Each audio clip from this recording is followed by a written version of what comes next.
All right. Hello, everyone. Welcome back. Math 154, Week 8, Lecture 2. I always say crazy how time flies, but we are getting even closer to that finish line. Per usual, I'm going to talk about this whiteboard just a little bit before we pick up where we left off in 6.1 with a guided activity, and then we'll go right into 6.2 after that. So I know we said that the homework was assigned last class for 6.1 because we'd essentially finished everything that's going to be in that homework section. So the little bit we're going to do from 6.1 with this guided activity really shouldn't affect you in any way for that. But yes, 5.3 and 5.4 due, well, today, the 15th. 6.1 will be due the 20th because that was a week from last class. And then 6.2 a week from this class, that'll put us on the 22nd. We have our Excel 5.1 lines it's due today. And now I'm assigning the next Excel 6.1 fund, which will be due in 1 week on the 22nd. Reminder that we have our discussion board for week 8, lecture 1 from page 226 that's going to be due on the 20th. And I don't think I've mentioned this, but I'm probably going to make that our last required discussion board. I don't anticipate having any more of those. We had video quiz 2 previously assigned that's due today, and video quiz 3 that was previously assigned that's going to be due on the 20th. We're going to have one more of these that will be assigned next class. You already know it's going to be a video quiz, so it'll be called video quiz 4, and since it's assigned next class, you can probably figure out that it's going to be due on the 22nd, but you'll see that then. So again, we're getting closer to the finish line. We're going to start talking about the final exam very shortly, not today, but very soon in class. So we'll talk a little bit about the next class, a little more about the class after that. I will go ahead and tell you in advance that the final is going to be 1 day only, and you'll see all this written next class. And it is going to be on Thursday, the 29th, and we will not hold class that day. So do not expect to have a Zoom session that day. We won't have one. All right, so again, without really taking too much more of your time, let's go ahead and get into that guided activity from 6.1, and then we'll go right into 6.2. And I won't technically say we're in 6.2 yet, but a lot of the problems we'll be doing do fall in 6.2. 6.1 and 6.2 are really just one giant section. And there's a couple times that happens in this textbook, and this is the last time it really happens, besides arguably in chapter 9, where we're going to treat chapter 9 as just one giant section instead of 4 or 5 independent sections. But we'll save that for another day. All right, so here we go. And it's about, here we go. We had our compound interest formula, compounding annually. We said that this formula right here, and at this point I will tell you, it is on your formula sheet. I feel like I've very strongly alluded to the fact that it's on your formula sheet. However, I feel like it's so important that you should have that memorized, and it's not an extremely complicated concept. It just says that the newest amount equals the oldest amount times the growth factor or decay factor, if it was a minus, and then your exponent is just how many years have gone on. But we said that was only for compounding annually. So then I'm just gonna leave some of this stuff spoiled up here, but I'll show you as we're talking about it. What if we were to compound on a shorter timeline like months or quarters or days? What change, and I have it in quotes, but I don't necessarily need to, but it's just kind of a math thing that I have in quotes. What change does the R go through in this formula? What change does the T go through?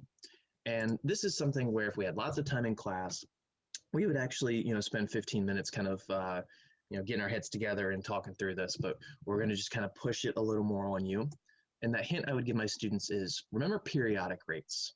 Also remember the idea of total number of payments.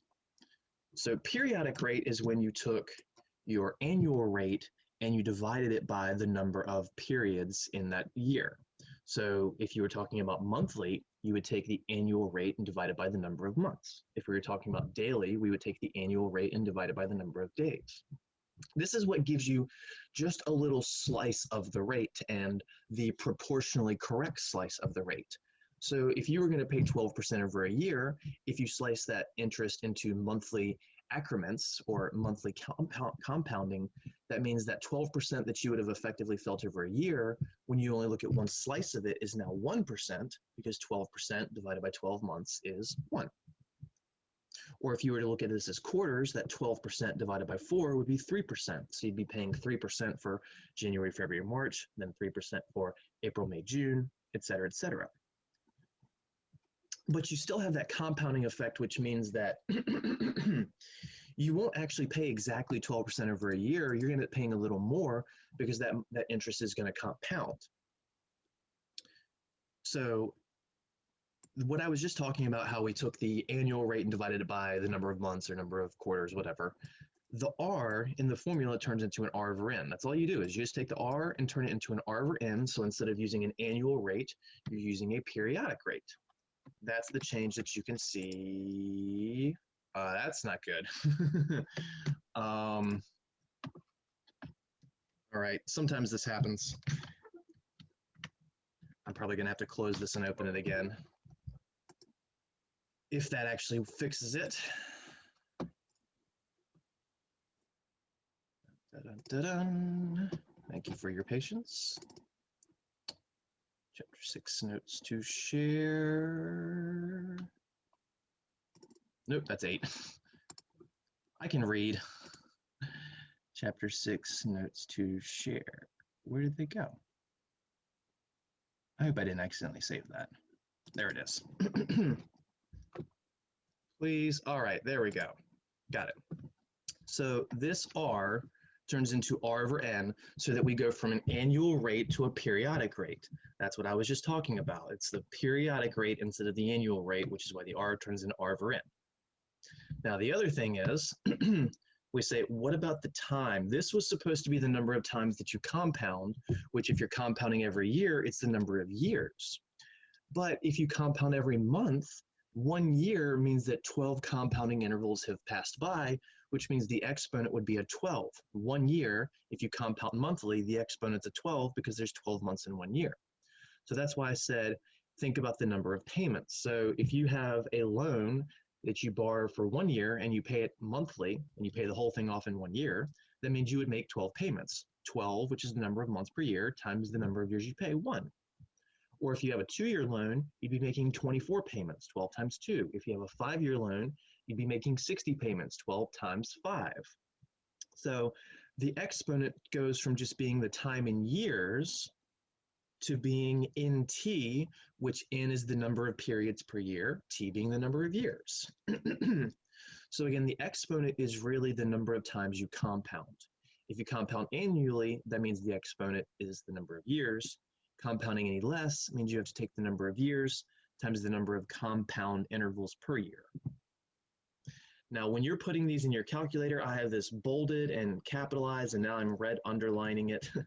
Always pre-multiply the n and t in your exponents. You absolutely have to pre-multiply your n and your t in your exponents. That is extremely important. Now I say always, and I could put a little asterisk here because there are some calculators where you don't have to do that. Most of us don't own those calculators. I don't own that calculator. Some students come in with like a banging TI 92 or something like that, and then that one can handle it, or something in that ballpark. I don't have one, so I don't remember exactly. But the point is, fancy calculators, you might not have to do this, but I assume you don't own a fancy calculator. So by pre-multiply, I mean, just take that n times t. So if you had a 5-year loan and you were paying it off monthly, or you put a sum of money into a savings account for 5 years and you were accruing interest monthly, you would take that 5 times 12 and have a 60, and that's what you would type in your calculator in this formula.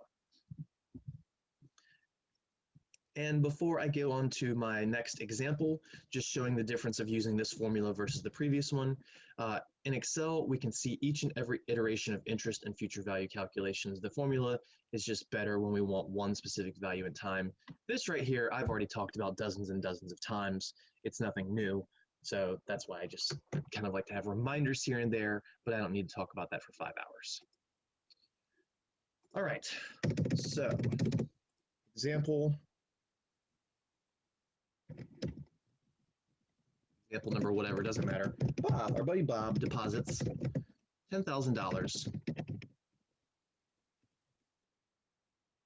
2% interest compounding monthly. How much money Bob have after 1 year, 10 years, 40 years. How does this compare to when he compounded annually?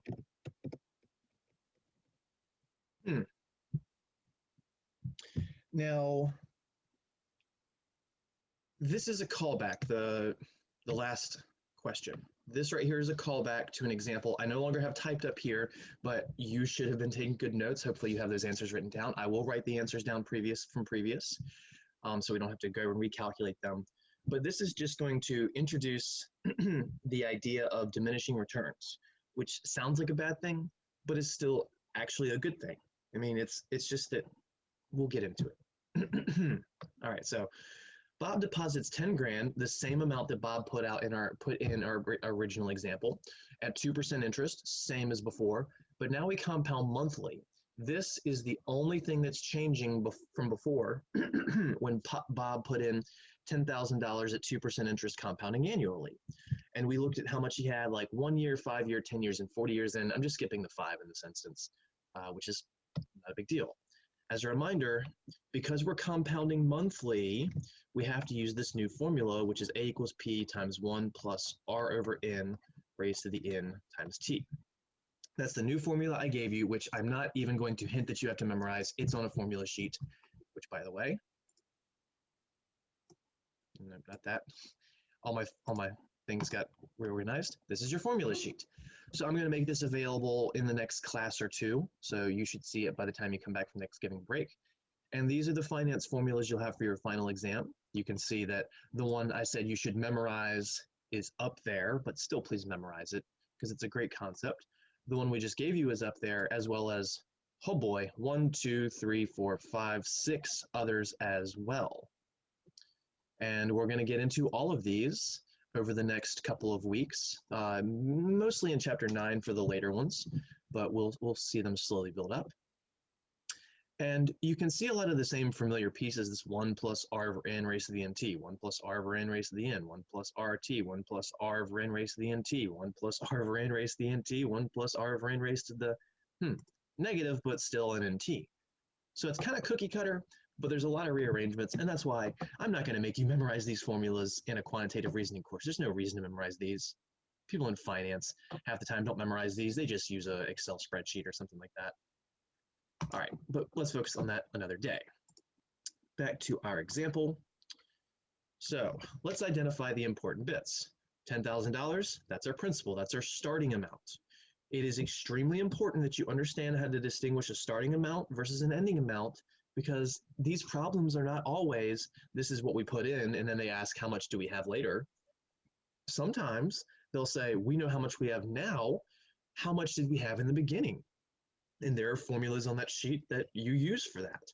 But you have to know whether you're identifying the P, which is the starting value, or the A, which is the ending value.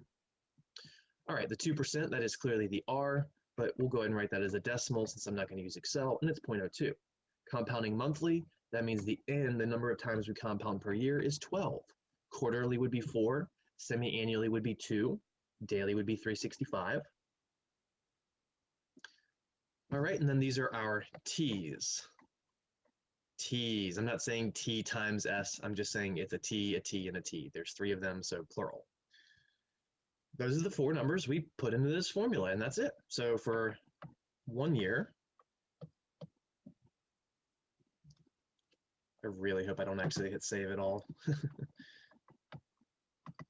That would be A equals 10,000 times 1 plus 0.02, that's the R, over N, which is the 12, raised to the NT, which is 12 times 1. Now, before you put this in your calculator, I said to pre-multiply the exponents, which 12 times 1 is 12. So that's 10,000, parentheses, 1 plus 0.02 over 12, raised to the 12. See, we're going to gain money 12 times. The exponent turns into how many times we gain money, or have to pay money if it's a loan instead. Ignore that stuff. So 10,000 Your calculator, you may have to hit times before the parentheses, so be careful. 1 plus 0.02 divided by 12, close the parentheses, and the exponent is this little, what we call a caret button, and then raise it to the 12th power.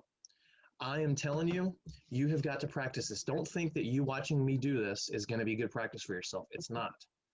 I'm just giving you confirmation on how this thing is done. I hope that you are plugging these in your calculator as well so that you can see how to get the right answer. Because when you're doing your homework, I guarantee you're going to make a mistake somewhere. You're going to miss a parentheses, you're going to miss a division, you're going to forget to pre-multiply the exponents.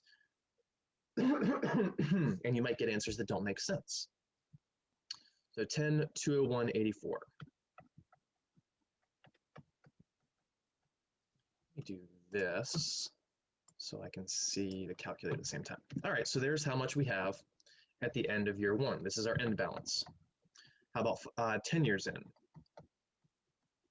A is now 10,000 times, see, we don't take the previous ending amount. We don't have to go from 1 year to 2 year to 3 year to 4 year. This goes straight to the end.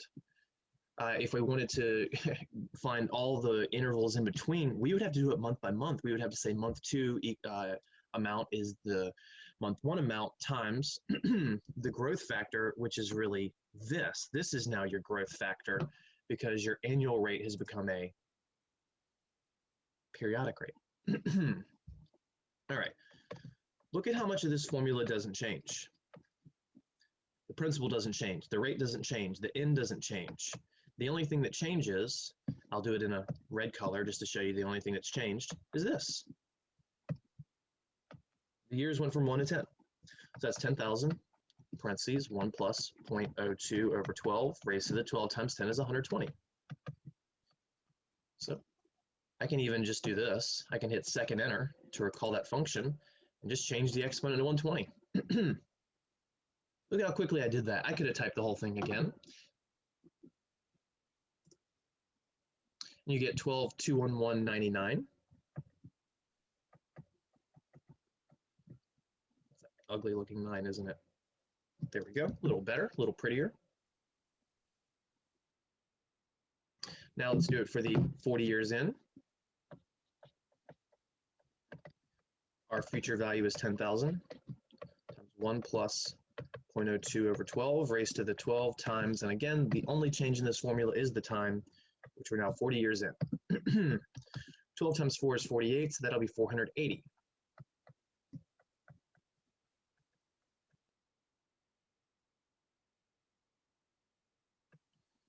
So it'll be a dollar sign.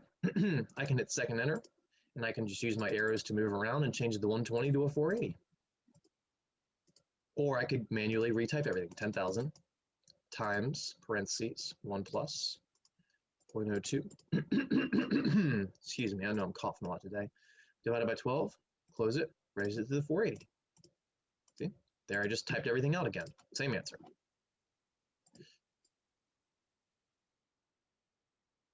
Which is $22,240.59. Now, let me show you if I'd done this wrong. If I hadn't pre-multiplied the exponent, if I had left that as 12 times 40. So 10,000 times 1 plus 0.02 divided by 12. Close the parentheses. Hit my exponent, and now I'm not going to do 480. I'm going to do 12 times 40. And I'll explain what happens. So, oh, okay, well, that's exactly what you have here, so that should be right. That is definitely wrong. We definitely do not have $400,000 after 40 years at a 2% interest rate. I hope that seeing some of the examples over the last week kind of cement that in, that in order to hit hundreds of thousands of dollars on a fairly small deposit, we have to have a significantly larger rate, like 7, 8, 9% probably. So this answer does not make sense. The reason is the calculator thinks that this is the exponent, then this times 40 is like having a times 40 out here instead of it being in the exponent. And man, oh man, does that thing just take the answer and shoot it off to the moon in a completely incorrect way. So be careful with that. That's why I said always pre-multiply your exponents. so that you don't make that mistake. Now, again, some of your calculators, when you hit your exponent button, it may actually make it look like an exponent. So it takes it, it writes it up here instead of in the same kind of horizontal plane. In that case, you could have the 12 times 40 there, but it's just a good habit either way.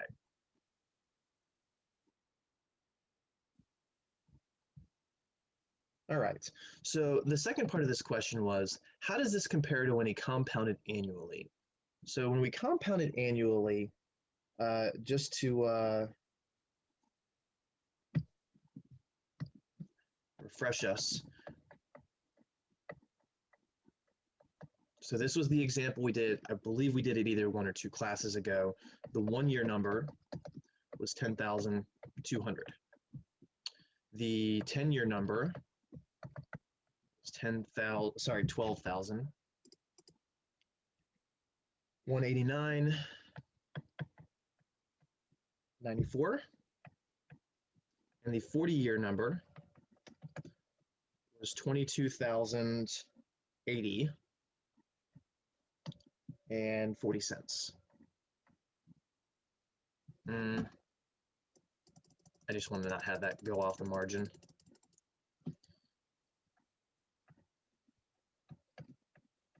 $22,000. Oops, put my comma in the wrong spot there, didn't I? 80, 40. There we go. So how does this compare to when he compounded annually? What I mean is compare this number to this number. What do you see? I mean, by compare, I mean just make a very simple analysis. Which one's bigger? Well, this one's bigger. When we compounded monthly, we got more money. So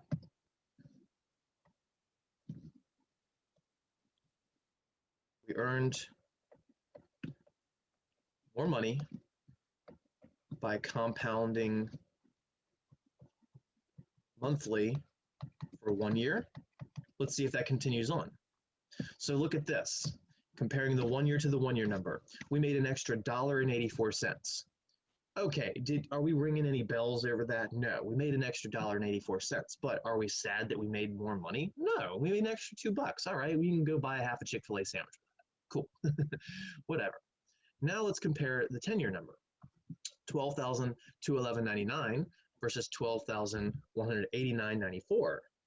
Okay, we're picking up steam a little. The compounding monthly again is larger, and now let's see, 189 versus 211. That's about 20 bucks. It's about $22 more. So 1 year in, we had about $2 more. 10 years in, we got about 22 bucks more. All right, so that was true for the 10-year as well. You think it'll be true for 40 years? Well, let's compare the 40-year number to the 40-year number. 22,240 versus 22,80. So again, the compounding monthly is a bigger number. It's not going, you're not going to become a millionaire over this, but now we have roughly an extra $160. So 1 year in, we had an extra $2. 10 years in, we had an extra $22. Now we got an extra $160. Now that $160, again, it's not going to make you a millionaire, but I mean, that's a couple fancy dinners, or you know, that's your electric bill, not in December in Hampton Roads, maybe, but that's an electric bill at least 1 month out of a year. So the point is, by compounding more, you make more. By compounding more frequently, make more money. By compounding more frequently, you make more money. So what about if we went from monthly to daily? Do you think that we would make a significant amount of money by doing this daily? Well, let's just look at the 40-year number. So 40 years in, this formula would become A equals 10,000, parentheses, 1 plus 0.02 over. Now the n is the number of times we compound. We're going to daily. There's 365. I was saying 3 when I was supposed to be writing 5. That threw me off. There's 365 days in a year. So the exponent would be nt 365 times 40, which even me, I'm going to have to do this just to save some time. So our exponent is 14,600.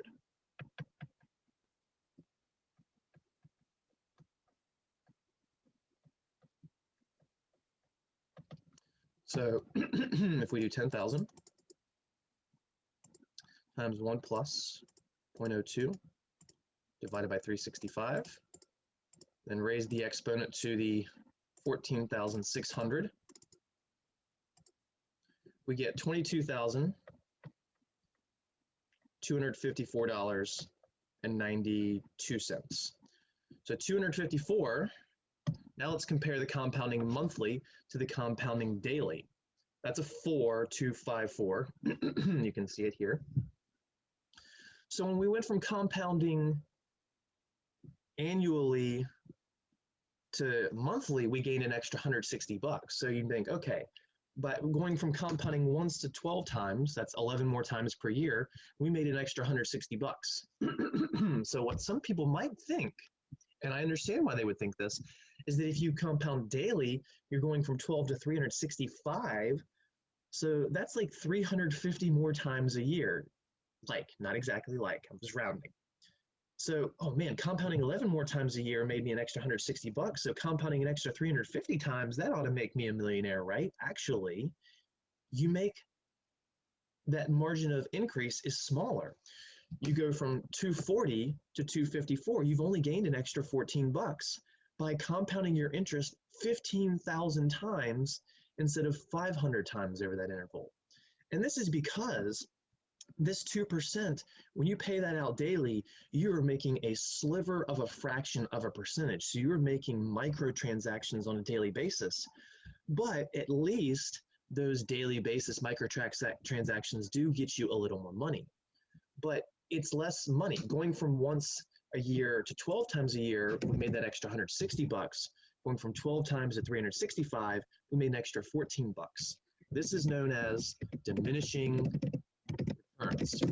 Diminishing returns means you make more, the increase is becoming shallower, becoming smaller each time. So the increase is becoming smaller. I'm not saying that your money becomes smaller. I'm saying how much it goes up is shrinking. So we went up 160 bucks, then we went up 14 bucks. That's what I mean. We still made more money, but the increase has decreased. It sounds weird. I like to call this the Dorito problem. You open a fresh bag of Doritos and you're hungry, so that first chip, best chip of your life. And then you have your 12th chip and it's still really, really freaking good. It's not the best chip, but it's really awesome. And then you have your 20th chip and it's still really good, but it wasn't as good as the 10th chip. And then you have your 50th chip and you're still eating, so it's still a positive mindset there somewhere. That's your increase. But you're not as happy eating that 50th chip as that first chip or even that 10th chip or 30th chip. By the time you eat that 100th chip, I mean, again, you're still eating it. You must be getting something good out of this, but your belly's starting to bloat. You're starting to regret the next one and the next one and the next one. So like, do I really need any more at this point? And again, I'm not saying that it's bad. And yes, you know, eating a whole bag of Doritos would be bad. So the analogy falls apart a little bit there, but again, you get the idea. It's your enjoyment. You still have an enjoyment, but it's marginally reducing with each chip. That's diminishing returns. Diminishing returns is not a bad thing financially because you're making more money. It's just that the more money gets smaller and smaller, and that's all based on how frequently you compound. So going from annually to monthly is a pretty solid increase, but going to anything after that is going to drop off. If you compound it every second, or every 10th of a second, or every snap of a finger, that increase again will be, you'll gain more, but it's marginal. All right, so now what I want to do is, I'm actually going to pull back that formula sheet.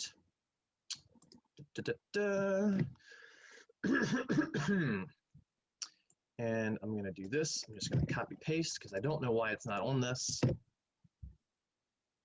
There we go. One more formula in 6.1 before we move on. present value needed for a goal, compounding n times. So this works for compounding annually or compounding monthly or daily. If you wanted to compound annually, you just make the n 1.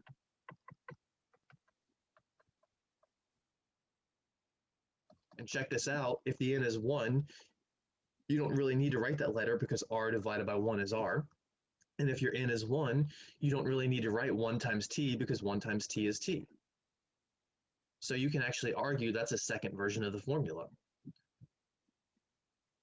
Whenever you have a formula with an n, if you want to know what it is for compounding annually, just get rid of the n's and boom, there's your formula. It would be p equals a over 1 plus r raised to the t.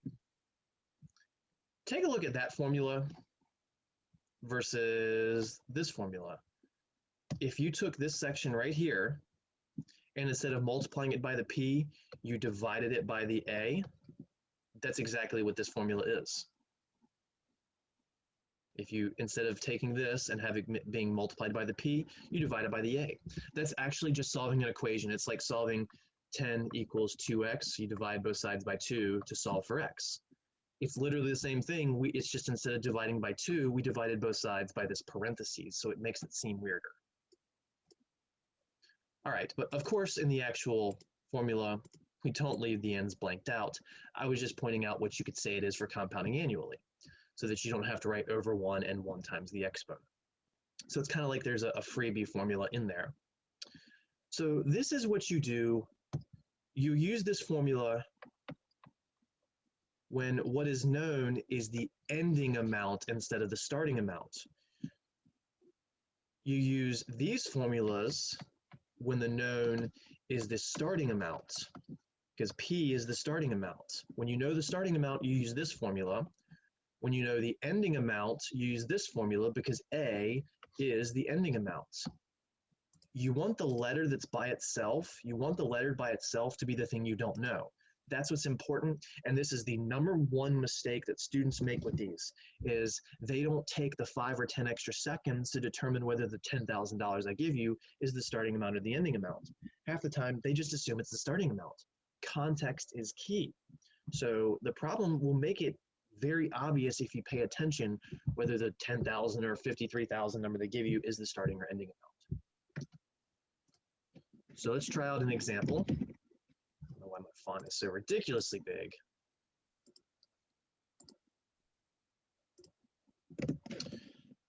Bob has, I can't read this number I've written down. 1 second.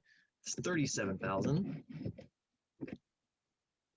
$6.11 after having deposited some money into a 4% compounding annually account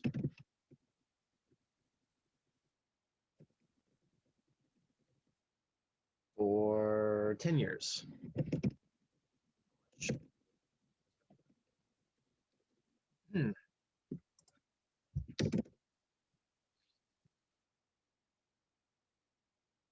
How much did he start with? How much did he start with? How much did he start with? That is not the ending amount, that's the beginning amount. That is what's unknown. The starting amount is the P in the formulas we've given you so far. That's the unknown. So how am I going to use a formula like this or this, this or this, if I don't know this number? What do I plug into my calculator? You can't use it. You can't use this formula this time. You can't use this formula this time because we don't have all the numbers that go into that side. So that's why we definitely know we need to use this formula. Let me just get all this on the same screen. There we go. So the 37,000 number, that is not the principal, that is the ending amount. That is this number. And you don't want to be plugging a number in an equation in one of these formulas on the side by itself. That's a horrible idea. The 4%, that says your R is 0.04. The 10 years, that's our T. We're compounding annually. So since this formula, I did not give you a version that doesn't have the N, although I technically did. I said just ignore these. So since we're compounding annually, if you prefer writing this formula that way to have a secondary version of it, that's the formula you'd be plugging it into. Or if you want to use the one I give you directly, compounding annually means N is 1. not 12. That's another mistake people make. They'll say compounding annually is 12. No. Yes, there's 12 months in a year, but they're not saying we compound monthly. They said compounding once per year. If I say compound monthly, that's 12 per year. Big distinction. So plugging these into the formula, say P says P equals 37 $6.11 over, parentheses, 1 plus the R, which was 0.04, divided by the N, which I'll write is 1, raised to the NT, which is 1 times 10.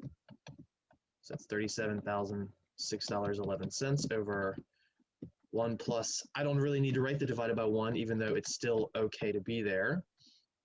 But I said you definitely need to pre-multiply the exponents to make that a 10. Now again, just for an alternate version, so that's a 6. If you don't write the divided by 1 because you know you don't need to write divided by 1, that's what you get. Oops. So $37,006.11 divided by parentheses 1 plus 0.04. I'll type it in both ways, so I'll do this middle one first. So divided by 1, close it, raise it to the 10th power, hit enter. And we can see that I goofed up. I missed a 0, so let me hit second enter. I can actually go to where that is, hit second insert, and just fill that 0 in. There we go, that's what I expected.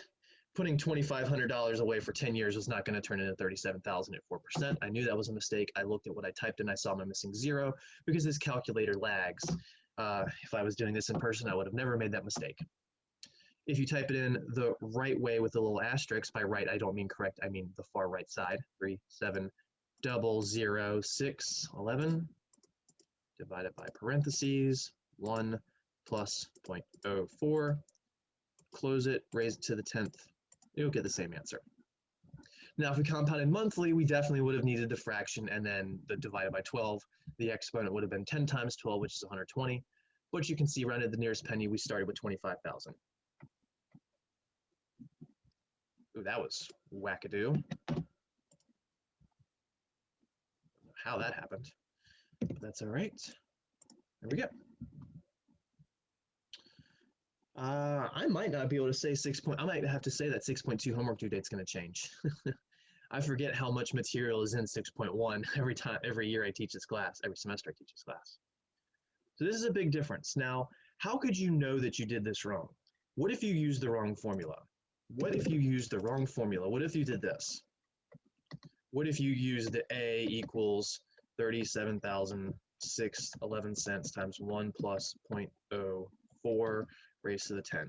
If you had typed that in the calculator, there's a way that you can instantly tell it's wrong. $37,006.11. And you know how you instantly tell that it's wrong? You ask yourself, you know what it's going to be. Does it make sense? All right, so I'm using the wrong formula. When I hit enter, I can instantly tell I've used the wrong formula if I pay attention and ask, does it make sense? I got $54,778. I'm not even going to... Word is being weird today. $54,778. I will put the pennies, 8 cents. Does that make sense? Bob ends with 37,000 and he had started with 54,000? What? You hear how high my voice is going? All the inflection here? That is completely trash. That cannot be. How would you invest in an account earning you 4% per year? How would you ever start with 54 grand, 55 grand, and end with 37,000? Get your answers and put them in context, because if you just get an answer and slap it in my math lab, you're going to make lots of mistakes. This is the point of this class. One of the many points of this class. It's always analyzing your answer, checking your work, essentially. All right.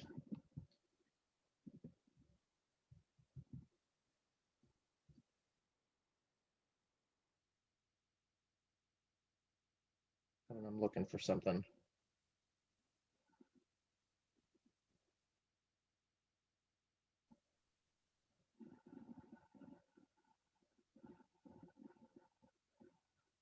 All right.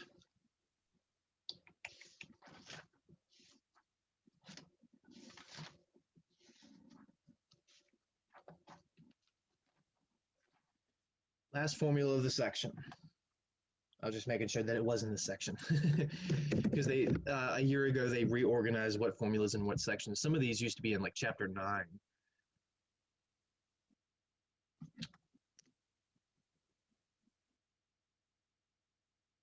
Find the annual percent yield, something we haven't talked about since the first couple weeks of class, given an annual percent rate. This formula, I'm going to go back to the formula sheet just to copy paste it so I don't have to take an hour for that. It's right here.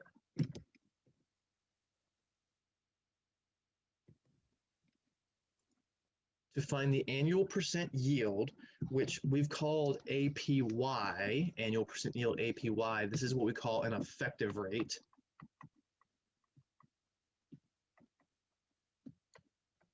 Due to compounding.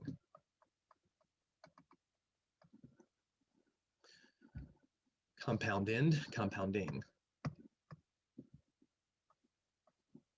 It's the effective rate due to compounding. So earlier, I'll be scrolling back in a second. We said, all right, when we compounded annually after the first year, we made, where is it, 10,200. But when we compounded 1 month instead, when we gained money more frequently, even at the same annual rate, we gain a little more money, which essentially means we could have made a whole new problem where we only gain money once, end up with the $10,201.84, and figure out what that rate would be. And that's what we call the effective rate. So it's kind of like ignoring the compounding intervals, just knowing the ending amount, and then finding the rate based off of that. That's what we're talking about here.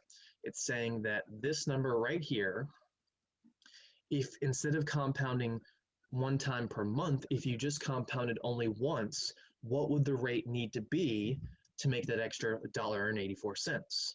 Now, since that's not a very big increase, obviously your effective rate is somewhere in the 2% margin, but it's going to be just a little higher, like 2.1 or 2.05. And the bigger the rate, the bigger the gap. If you had like a 10% rate, then the effective rate might be like 10.9 or 11.2 maybe. If you have a 22% rate, the effective rate might be like 25%. But again, let's get back to where we actually were. That's what we're talking about. Again, ignoring the middleman of compounding intervals, what rate would you need to match that if you were to only compound once? You know, when you go look at credit cards or home loans, they give you 2 different numbers. They'll give you an APR and an APY. And if you get a mortgage right now, they might say, all right, well, the mortgage is at 3%, but that's if it was, you know, just compounding annually, but in reality, we're going to compound it monthly. So the effective rate is like 3.1%. Same with credit cards. You might say, oh, this credit card's got 22% interest annually, but that makes the effective rate like 23%. And I'm just, you know, guessing some numbers here off the top of my head. Look at how similar this formula is. It's got that 1 plus r over n. It's got an exponent that's an n, but there's no t here. There's no t here. And you know why there's no t? Because we're looking at this as an annual basis. T, that doesn't say not, that says no t. The t here is always 1. Because we're looking at it a year-by-year basis. We're looking at, instead of compounding 12 times in 1 year, what would the effective rate be if we only compounded once that year? So we don't look at this for multiple years, just 1 year. So that makes this really the exact same thing as this bit of the formula. It's 1 plus r over n raised to the n times 1.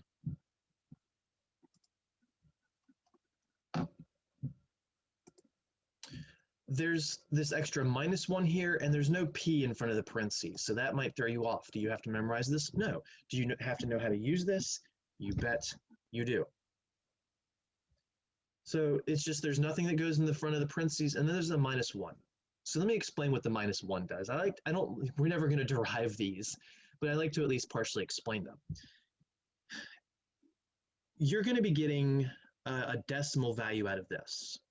As a decimal, 1 is 100%. So when you do this 1 plus r over n raised to the n, you're gonna go from having 100% that you started with to something like 107%. That's what you're ending with. You gain that extra 7%. But the effective rate, you can't account for the original 100% you have, so you subtract off the 100% you started with. That's what that does. It gives us the difference of how much we end with and how much we start with. So this is the percentage we end with. This is the percentage we start with. Subtracting them gives us the gain. That's what the 1 is in terms of concept. All right, still not in 6.2.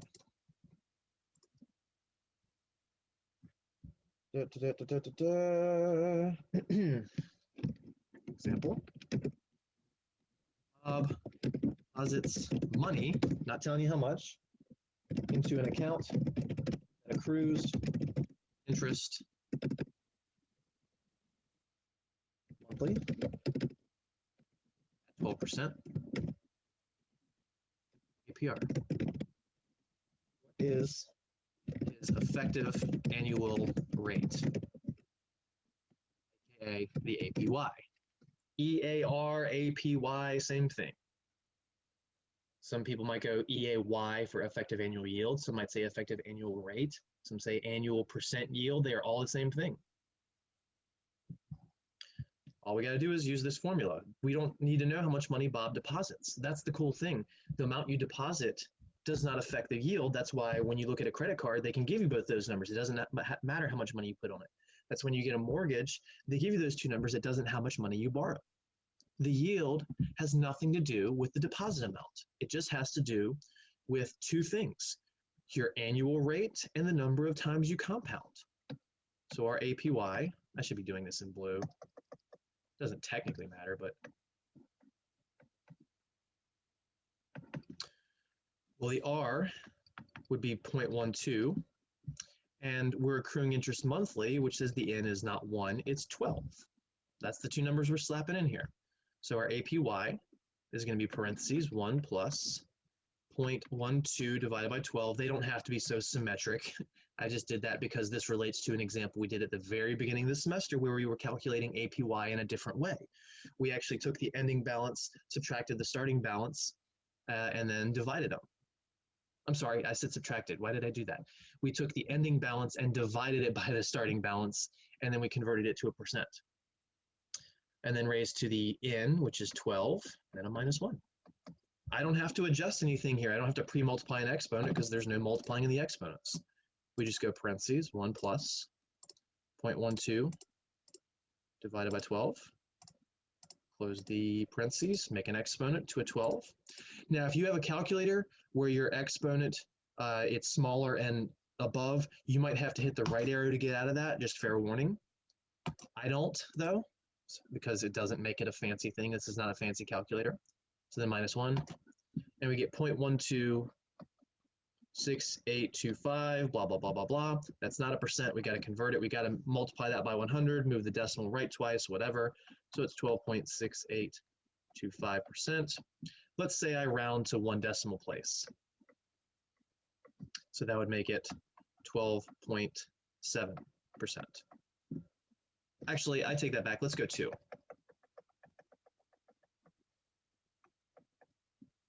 I know I usually do 1, but let's just mix it up, which would make it 12.68.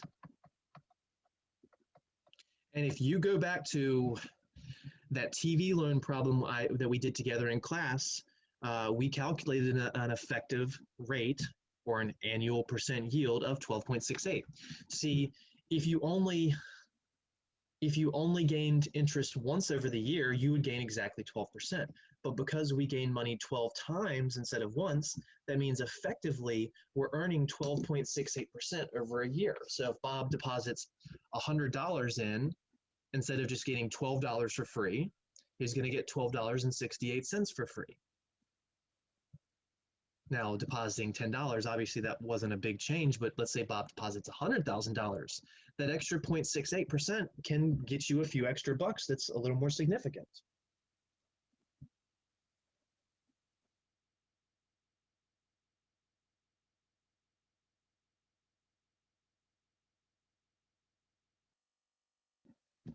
All right, so 12%, there's not a lot of loans you're going to be getting at 12%. That's not a lot of credit cards that you're going to get at 12%. Let's do a credit card number, more like 21%.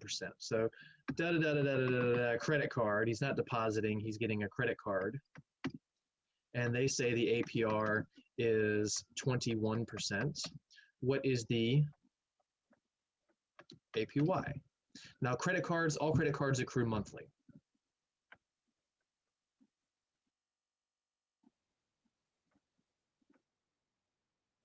So Bob gets a credit card that accrues interest monthly. That credit card has an APR of 21%. So if your credit card only accrued interest once per year, if you borrowed $100, that means you'd have to pay an extra 21 bucks, 21% of 100. But because they make you pay monthly, if you just kept paying off, or if you didn't make any payments, excuse me, which is not how credit cards work, we'll get into that much later. But if you didn't make any payments, you're going to end up paying more than 21% because of that compound interest. So our APY will be parentheses 1 plus 0.21, that's our 21%, divided by 12, raised to the 12 minus 1. So parentheses 1 plus 0.21 divided by 12, close it, raise it to the 12th, then subtract a 1. And we get 0.231 blah, blah, blah, which when you can move it twice, multiply by 100, whatever, you get 23.1439, round to 2 decimal places, you get 23.14%. So when you're talking about smaller APRs, like 12%, it turns into 12.68 effectively by compounding monthly. So we gain an extra 0.68%. Now, if we're depositing money, that's cool. Let's say this wasn't a credit card. Let's say this was another depositing problem. If you found a way to get a 21% account that compounded monthly, that effective annual rate is actually 23%. You get an extra 2.14%. That's significant. Now, again, you're going to have a very hard time finding someone that is going to loan, that is going to take your money and give you 21% interest. It can be done in the stock market, but nothing's a guarantee, as we've discussed. Those things vary wildly from year to year, from day to day. They go up and down. There is no just flat annual rate of the stock market. It doesn't exist. The stock market is the moodiest thing out there. So just in this section alone, I've given you 4 formulas. I have given you on our formula sheet these first 4 formulas so far. You have got to understand which one you use for when, and we're not even done. There's another 4 formulas I'm going to be giving you that are even beefier. And they start using PMT instead of P. We'll make the distinguishing factor between that later. But for now, how do you know which of these 4 to use? Well, APY is the odd man or woman out because we don't give you an initial value generally, and they specifically ask for the APY, the effective rate. So that really is its own problem and shouldn't be too difficult to distinguish. But between these 3, how do you know when to use one of these first 2, which really you don't even need this one. I don't need to give you this formula. All I need to give you is this one. If we compound it annually, the ends would just be 1s here, which means they aren't needed in the same way they weren't needed here. That's why I've mentioned over and over that I really don't need to give you this formula. And I used to not give it to students. And I still believe you should memorize it. So how do you know whether to use the first one or the second one? It's all about whether we compound annually or if we compound more than once per year. How do we know whether to use the third one or the second one? It's about what we know. For this one, we know the starting value, which is P. Here we know the ending value, which we call A. Now again, yes, this one also applies to that as well. These top two are really the same case. It's just whether we're compounding once or multiple times.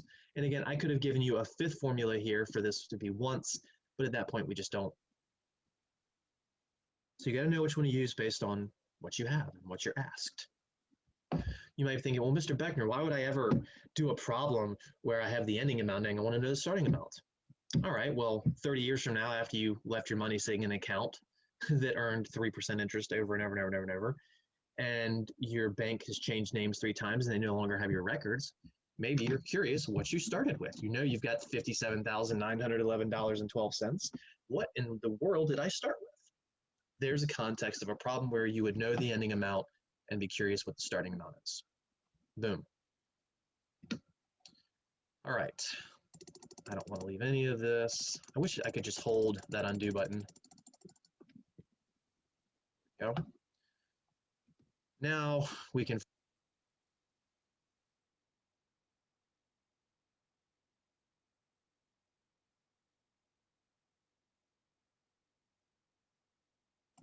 go. 6.2. Exponential functions. Well, wait a minute, Mr. Beckner, you've already been dealing with exponential functions. Everything you've said in 6.1 has been an exponential function, this constant percent growth. And yes, we have been. Everything from 6.1 was an exponential function. That is a fact of life. So why does the textbook call these exponential functions? I don't know. Sometimes textbooks just name things not too specifically, unfortunately. So I would actually just attach a couple words with more with. If I was the person labeling this, it would be more with exponential functions. And unfortunately, this is just the formula sheets that we went over so far. I just have them down there. Forgot that, in fact. That's where I was going to copy paste them from, but not. It's fine. It's fine. We're going to introduce something I don't want to introduce, and that is the continuous growth model. Continuous growth model, this is another exponential equation, but it really doesn't look anything like the last ones. This A is the P that we would have called that P before. So now we're just calling A the starting amount, and that's because that's the way the textbook does it. That's the way Excel does it. And it's Excel that we're doing this at all. Excel is the reason we're doing this at all. If we did a quantitative reasoning course without Excel, I would not teach this. But because we are naturally doing quantitative reasoning with Excel because they go hand in hand, I have to introduce this. And here's the reasoning why. This right here, this A times e to the kx, first of all, what's the e? You didn't tell me what e is. E is a number. It's about 3. It's 2.71828. I'll write that in a minute. But this thing right here, actually I'll scroll onto the formula sheet, is the same thing as this right here. So again, this thing right here, this y equals a times e, whatever that is, to the kx, is literally the exact same thing as this right here. It's just you let the in turn into, that's what this little arrow means, infinity. That's a terrible looking infinity.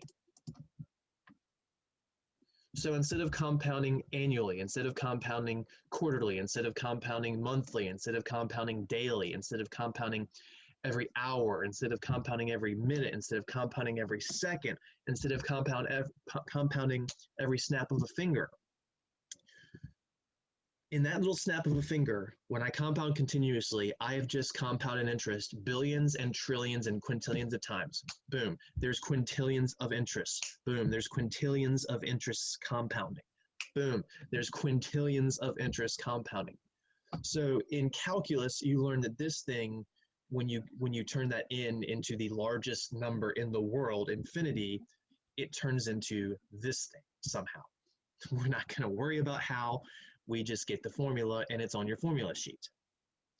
But I do this as A equals P times E raised to the RT. So I just use some different letters. And actually, I don't think I put that on your formula sheet now that I say that. No, I don't, because you won't have anything on the exam about it. That's why. Oh, if there's nothing on the exam about this, then why are we doing this? Well, there is still something. I won't have you plugging numbers into this formula, but you do have to go back and forth between them, and that's what we'll get to here. But let's start identifying what these things are. A is the starting amount, which I called P previously for principal. K is the, now this is very specific, continuous growth rate. R, as a reminder, R previously we called the annual growth rate, the annual percent rate. So in this model, this R really should be a K if you want to use those letters the same way. But it's just that if I were going to have you plug and chug numbers in, the value of R I give you would be the K, but that's not going to be the case for us. So don't let that confuse you. E to the K is a growth factor. So this E is a number. It's about 2.71828. It's actually pretty close to pi. It's very similar to pi in that it is an irrational number. It goes on forever and ever with no pattern. 2.71828, blah, blah, blah, blah, blah, blah, blah. If you pull out this calculator, if I hit second and then my division symbol, there it is. Now you might say 1828, 1828, you think that's a pattern. It's actually not. This 8 right here is a 7-9 something or a 7-7 something, so it's rounded. So it does actually go on forever and ever and ever without a pattern. So again, it's like pi in that it's actually pretty close to the same number. They're both about 3, but they have no pattern to them. So it's just a magical number that you don't need to memorize. It's in your calculators. So note, this is all we're doing in this course. We're not going to be plugging numbers into this formula and finding future values. We're only comparing to continuous models in this course because of how Excel chooses to display exponential equations. We much prefer the model like we had before. So I wrote the model as this, but you could have written it with these letterings, where the lowercase a is the P, the X is the T, the Y is the capital A. Or you could use it this way, where you have a Q and a Q sub 0. So Q is the ending amount, Q sub 0 is the starting amount. It's just different textbooks, different problems, different teachers use different notations. So I'm just giving you different ways that you might see it written at some point. So don't think just because I changed the letters that these are completely different. All 3 of those are all the same. It's just one teacher in textbook wrote it this way, one teacher in textbook wrote it this way, and one teacher in textbook wrote it this way. But contextually, we see a base amount times a growth factor raised to an amount of time. Base amount, growth factor, time. Base amount, starting amount, growth factor, time. So they're all the same things, just different letters. So in the formula sheet, I give you this version right here. I give you this version of the formula sheet, but in your homework, it may write it that way. Or in a group activity, it might write it this way. You have to understand they all mean the same thing. All right, so now what are we on? This is the only thing you'll be doing from this idea. Converting from a continuous growth rate, K, to annual growth, R, also known as APR. So some problems will give you the K and they ask you to find the R. Well, I said that this thing, this little blue circle right here, is literally the same thing as this right here. So these 2 highlighted things are the same. This and this are literally the same, just from a different angle. Instead of using a compounding every snap of a finger 10 billion times, 10 trillion times, to compounding just once per year. So remember in the last section what we were just doing, we were going between APR and APY. Same idea here. We're going between APR and APY. It's just a different formula. This is just another formula to go between an APR and an APY. It's just instead of compounding a certain number of times per year, we're compounding infinitely many times in a year. So this right here is the formula to go from an APR to an APY.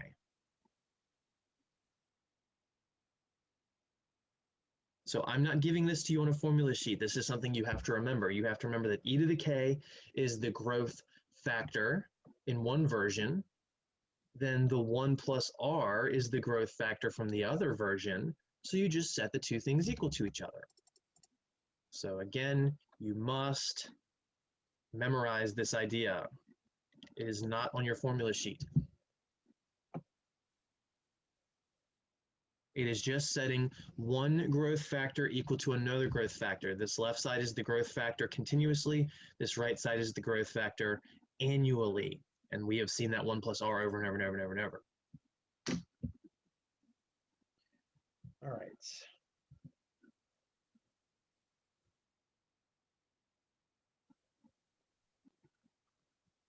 Hold on, give me 15 seconds.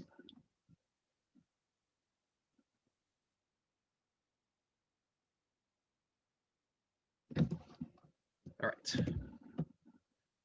So we're going to pull up the guided activities from 6.2, and all this stuff says exactly what I was just talking about.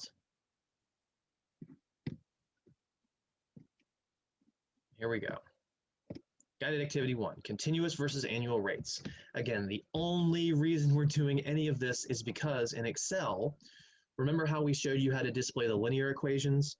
Well, under those options, there was an exponential equation as well, and I even did a couple in class. You would get the dots between them, and you can see clearly that that is a much better model than a straight line. I know that's not that straight, but just bear with me. So this is the exponential model, and this looks nothing like any of the formulas we were working with in 6.1. Excel is not capable of displaying things in the formulas that we prefer. The p parentheses 1 plus r raised to the t. Excel can't do it. Excel only thinks in terms of compounding continuously. It's probably their one weakness. It's one weakness. So it displays things in this. So what the exponent here is will always be the k. That's the continuous growth rate. But we don't really like thinking as a continuous growth rate. We like thinking as an annual rate. That way we can plug that number into the formulas we had before. Because this amount of money in a fund, no one in the real world is using this model to calculate the amount of money in it. They're doing p times 1 plus r over n raised to the nt. Excel is just the odd man or odd woman out. So we're much more interested in going from one to the other. So that's what we're going to do here. We're going to convert k, the continuous rate, to an r, which is an APR, the annual rate. And how do we do that? It's right over here on the left. You set the growth factor of one version, which I've said is e to the k, equal to the growth factor of the other version, which is 1 plus r. So e to the k is e to the 0.1655. Set that equal to 1 plus r. Well, what's r? How do I get the r out of this? You don't. That's the unknown. That's what we're converting to. We're taking this, now that k, if it says 0.1655, that means it's 16.55%.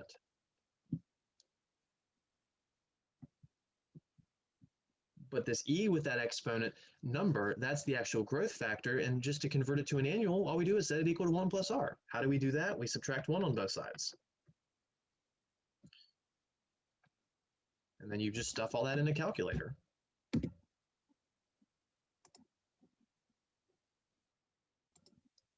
this so you can actually see. So e, I got to go second, e with the exponent, which is right here on my calculator. And that exponent was a 0.1655. I can close it. I could have also hit second, the e that's under the division key, and then made the exponent myself. Then I got to do minus 1, and that gives us 0.1799. So that 0.1799829 is equal to r. Well, we got to convert that to a percent, so the decimal goes right twice. So that's 17.99829. Now, this k was rounded to 2 decimal places, so let's round this to 2, which would make it 17.999. The 8 would tell us to round up, so actually it becomes 18%.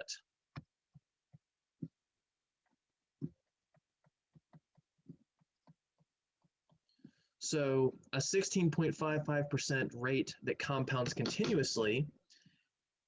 So if you had some money that you gained interest 10 quintillion times every time I'm snapping my fingers, you would need that account to have a 16.55% rate in order to match an account that gained interest once per year, earning 18%.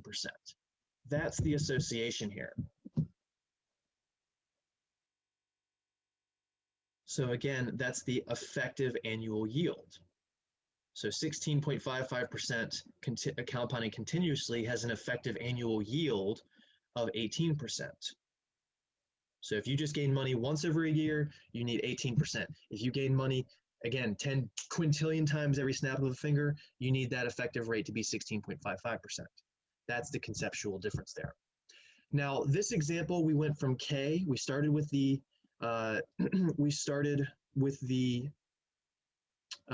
continuous rate, and we found the annual rate. We can't go backwards. I cannot give you the annual rate and have you find the continuous rate, and that is because it uses some math that we're not going to do. And again, yes, the 18% here, we call it the R, which is the APR, but it is also the APY. You can establish that as either. But again, in the real world, when you go to get a credit card, you go to do a mortgage or anything, you're never going to see this number. Again, this K thing is only because of Excel. This is not a real world issue. However, if you're modeling something, your finances, and you're making spreadsheets and graphs, if you wanted to see the equation, it's going to spit out the K. You would be more interested in knowing the R, so that this is what you would do.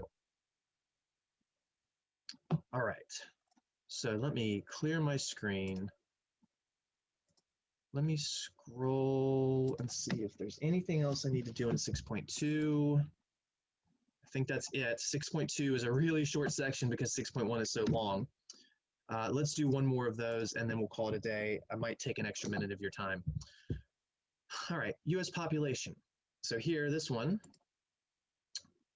Now the number in front is the starting population. This is the starting amount. Can you see why it really doesn't make sense a lot of times to use this type of model? We started with 0.0036 of a person.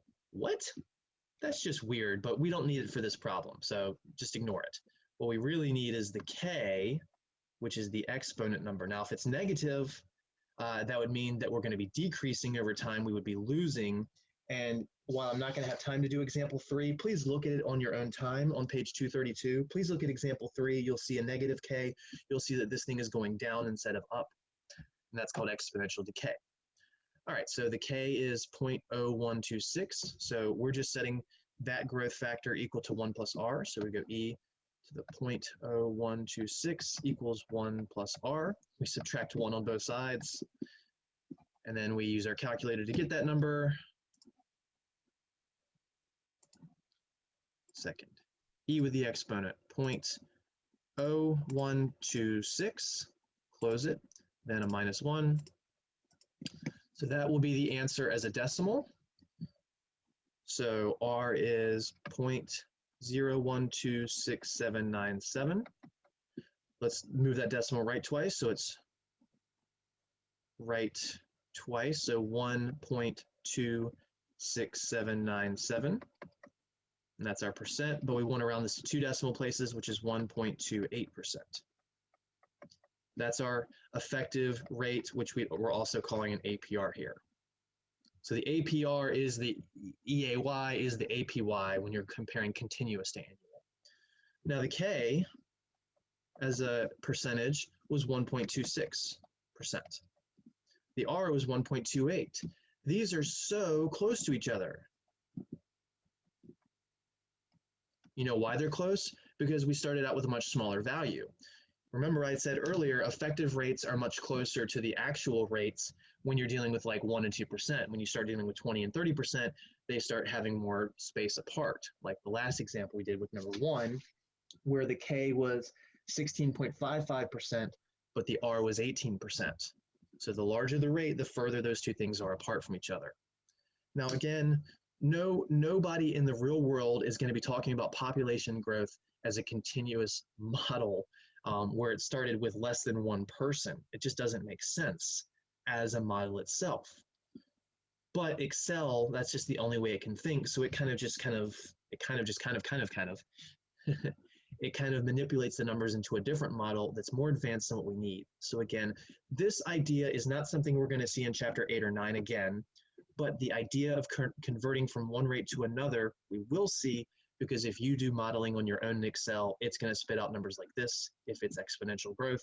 And you're going to be wondering, well, what's the annual rate? So you need to do this. All right. I'll tell you what, that actually does close out 6.2.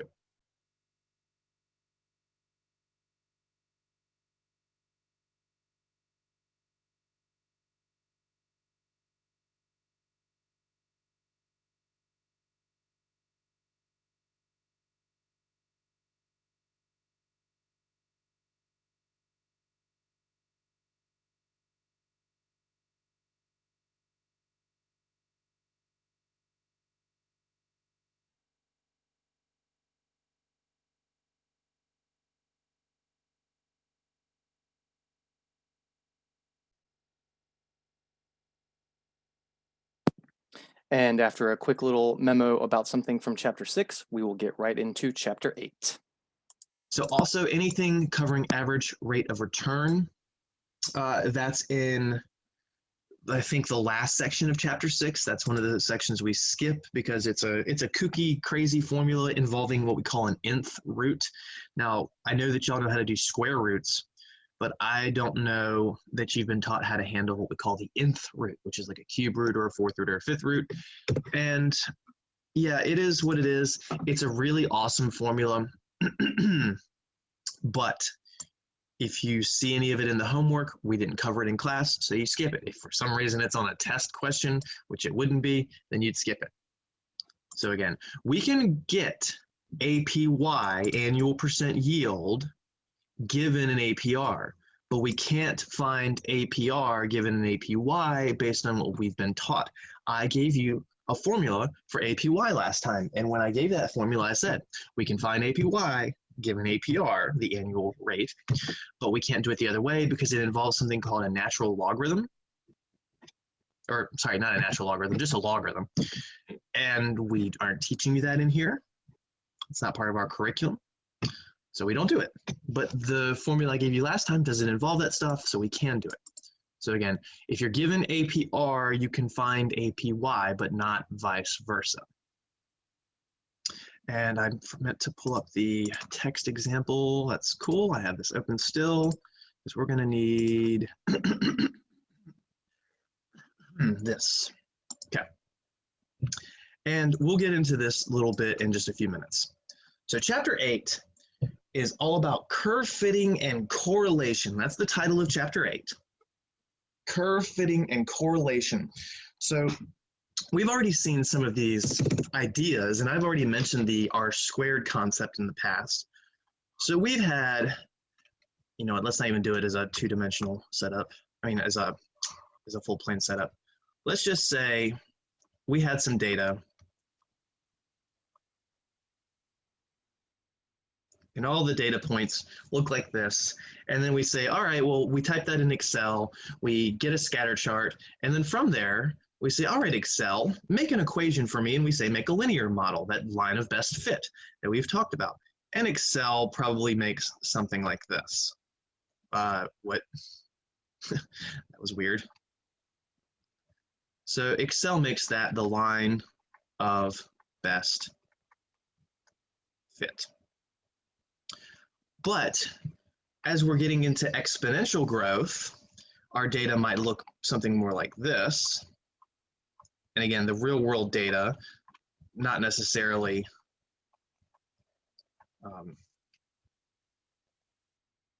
I lost my train of thought. So this would be the real world data. And then we tell Excel to make a curve of best fit.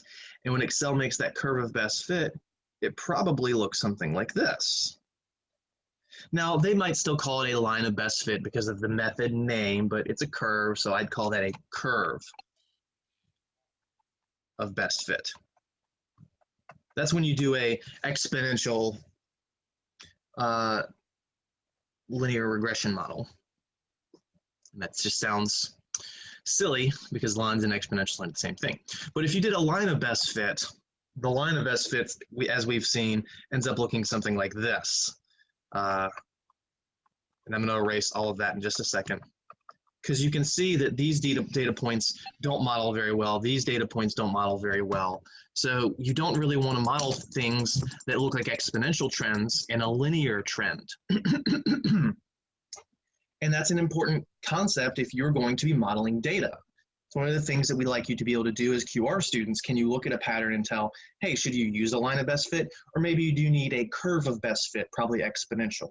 Now, there are other curves of best fit like quadratics and other polynomials, and I'm not even going to get into all the types. The two things we focus on here, because they're the two seen the most in the real world related to finance and related to just basic things around us, are lines and exponential curves. If we were talking about throwing a ball in the air, that would be a parabola or a quadratic. But we're not that interested in that kind of stuff in here. I mean, it's good, but we're more, finance based, I want to say, at least the last half of the course. Okay, so what was the point of these two discussions? Correlation has to do with how well these dots are fitted by the line of best fit or curve of best fit. So correlation is how well these dots fit their model. So the red line or the red curve would be the model, the thing that Excel builds for us based on the data, doing all that crazy math that we don't want to have to do.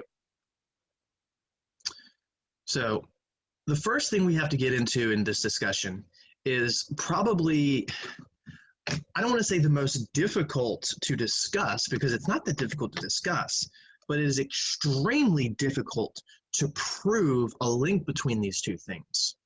And that's half of the difficulties with modeling in our world and trying to say that one thing leads to another, especially when you talk about human dynamics, such as population or health, dietary needs, things like that.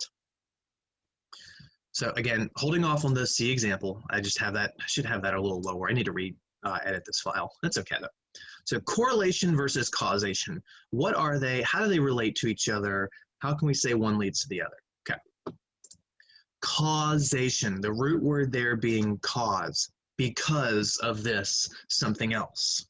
So a causation is a change in one variable causes a change in the other. This is known as a direct effect. Causation means A causes B, if A then B, if you want to get into logic statements.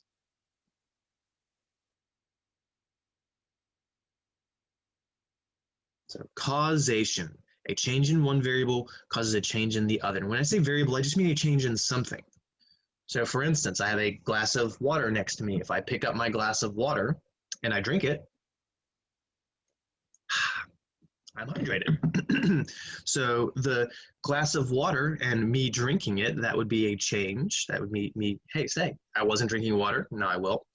And what does it cause? It causes hydration. I just added water to myself. So that would be causation. One thing caused another. Me drinking water caused my hydration level to go up. I know that's silly, but it was right in front of me, so I had to use it. This would be better if it was in a class and silliness would show. Okay, so causation means one thing causes another. Correlation. An increase in one variable also sees an increase or decrease in the other variable. Now this one is very interesting, and at first glance you might say, well, that's causation. It's not.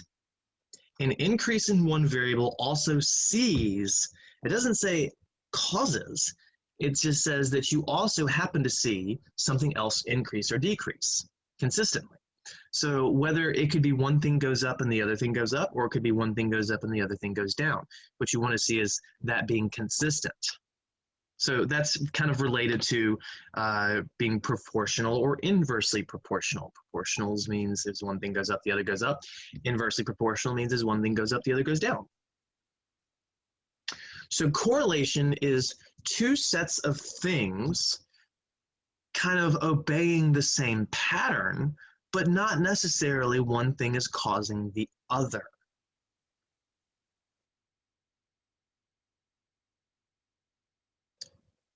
So causation means thing A is making thing B happen. Correlation means thing A and thing B are happening and they're correlating, which means they are growing or shrinking in similar fashions. And again, one could be growing and the other could be shrinking. For example, if you nail down your accelerator in your car, you're going to decrease your fuel consumption. And spoilers, that's causation, not just correlation. So the correlating factor is you're pressing your gas pedal in more, and then your fuel consumption rate goes down. You might go from, say, 30 miles per gallon to 20 miles per gallon because you're using more fuel and it's not going to be as efficient. So that's the correlation. One thing goes down and the other goes up. The harder you press, the lower your fuel consumption rate goes. So one thing's increasing and the other thing's decreasing. But it is causation in that issue. But if I didn't tell you it was causation, you might have to do some research to prove that that correlation is indeed causation. And that research and the proving of causation is the difficulty I'm talking about. Now, in a study related to that, it's not so bad. It's pretty easy to use physics and chemistry to show that outcome, that correlation is causation. But when we're talking about, person B or person A, whatever, I don't want to say person B, person A increases their fat consumption, and then you also see that person have more health problems. So you might say, oh, okay, well, an increase in fat consumption causes health problems. So your health to decrease. So increasing fat decreases your health. But the problem is, while that data may correlate, you may see these things happen. Person A, person B, person C. So person A eats a little fat, person B eats a lot of fat, person C eats a ton of fat. And then you might see their health ratings. Let's just call it a flat number. Person A has a health rating of 97. Person B has a health rating of 79. And person C has a health rating of 22. I don't know. So you go, oh, okay, well, that's correlation. As you increase fat, your health rating goes down. So, oh, I guess eating fat makes your health worse. That's the causation someone would try to say. But let me tell you, proving things with human beings and their diets and body chemistries and all this crazy, crazy, crazy amount of what we call confounding factors, these hidden issues, you can't just say that blatantly because, okay, you were looking at the fat consumption. Did you look at their sugar consumption? Did you say that they were all eating the same amount of sugar? Did you say that they were all doing the exact same thing across all other macros? Are all three of these people from the same region? Are they of European descent? Are they of Asian descent? Are they of African descent? There's a lot of research coming out now that says where you come from, basically, can have an effect on your dietary needs. And again, I'm not saying any of this is fact or fiction. I'm saying there are studies that are doing this. But again, there's a lot of information out there that tries to say thing A causes thing B, when in fact, we don't really know, haven't proven it, or may have even made a wrong causal statement being A causes B. So this is every statistician's favorite statement. I'm not a statistician, I'm a mathematician, but I still like it. Correlation does not imply causation. You find any book on statistics, you can find that statement in there somewhere. Correlation does not imply causation. Just because two things are, having the same pattern or opposite patterns does not mean that one thing is actually causing the other. They could both be an effect of something else, or they could just be random correlation. Just because somebody has data with similar trends does not mean that one caused the other. Just because somebody has data with similar trends does not mean that one caused the other.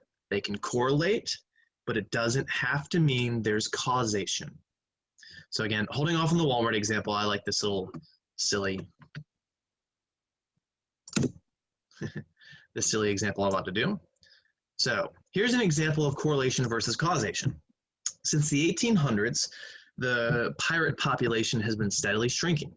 Fact. Since the 1800s, the pirate population has been steadily shrinking. We've become more civilized. A lot of people are just sailing the open sea constantly, but they still are out there. They're a very, very small subset of the population, what it used to be, 1700s, 1800s. So since the 1800s, the pirate population has been steadily shrinking. So, hold on. And I don't know if it's a linear trend. I don't know if it's an exponential trend. But if we had time versus the number of pirates, if this was our 1800, and let's say this is 2000, it's probably gone something like this. And I'm not going to put numbers up here. Maybe this is 10,000, maybe this is 20, but this is what it would look like. Maybe it would be linear, maybe it would be a more drastically steeper curve at the beginning and flatten out super quick. The idea is there. Okay. Since the 1800s, the average global temperature has been steadily increasing. Once again, fact, since the 1800s,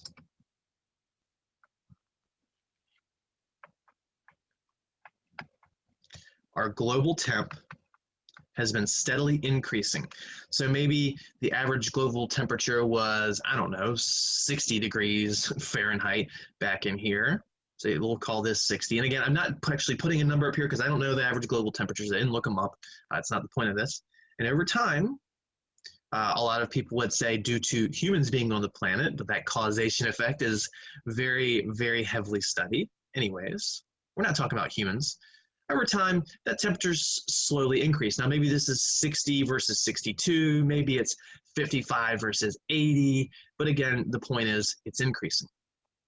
Okay, so since the 1800s, the pirate population has dropped. Since the 1800s, the temperature has increased. Okay, well, this thing has consistently gone down. This thing has consistently gone up. That's correlation. That's one thing decreasing and the other thing increasing.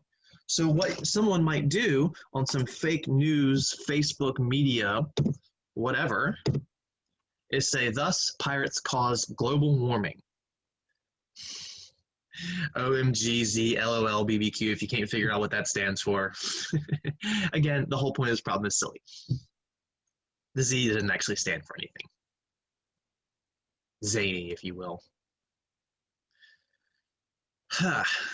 So again, there are people out there that would publish this, and that's sadly not a joke, that pirate population shrinking is what caused the global temperature to increase. Can you imagine saying that? And it is 2020. We say some weird things in 2020, and there's some weird things going on in 2020. But I just don't think that pirates were keeping the global temperature down. That's what this statement is saying. It's saying that somehow the pirate population shrinking has somehow caused the temperature to increase. So pirates were doing some kind of, let's just say, mathemagic to keep the global temperature down. So as pirates are dropping, the temperature is going up. You lose another pirate, the temperature goes up. You lose another pirate, the temperature goes up. Again, this is wrong. This is not wrong. Pirates decreasing did not cause the global temperature to increase. Confounding factors are what's going on between these two things.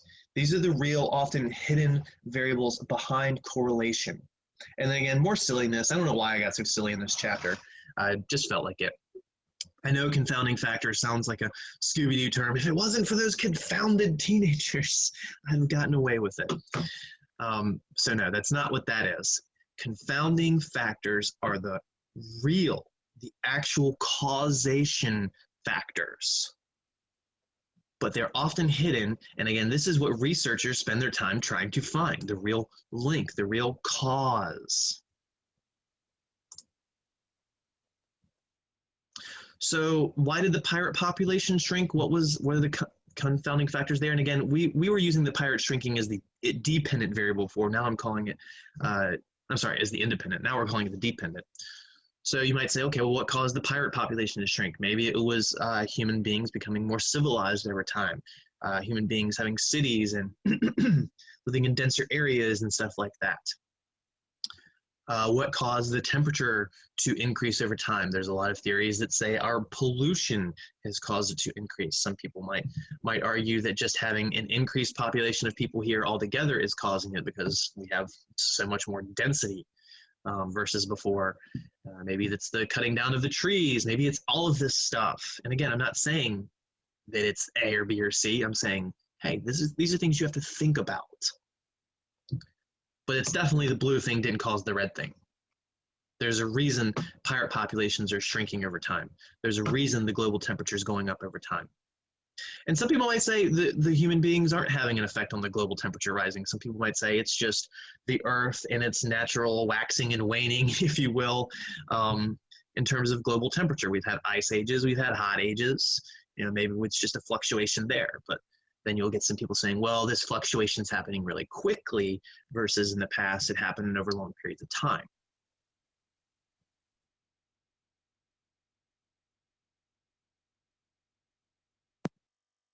And excuse me. And that is where we are going to leave it for the day. So per usual, pulling up that whiteboard for the last like 20, 30 seconds of class. You should know your dates. You should be familiar with them. 5.3 all the way up to 6.2. Next time we'll be finishing 8.1 and 8.3. So you'll get those due dates as well. But yeah, so please, please, please stay on top of your work per usual. Please start studying and preparing for the final exam. Keep that chapter 1 through 4 stuff in your head because that's still going to be on the final. The final is cumulative, and like I said, we're going to talk about that a little more next time, and then a little more after the class after that, I should say. But for now, take it easy, get good work done, and have a good day.